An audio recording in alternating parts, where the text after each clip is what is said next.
பம்பரமா சுத்தி அடிப்பேன்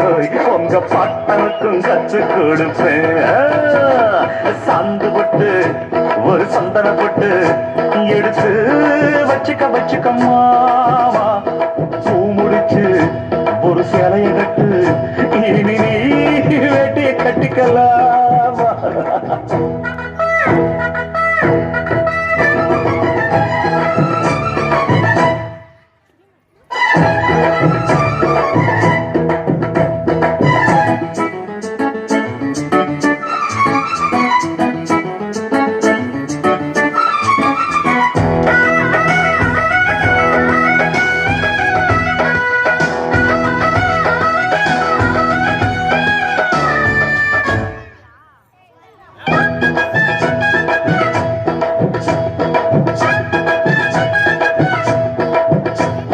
சுத்த தமிழ் வீர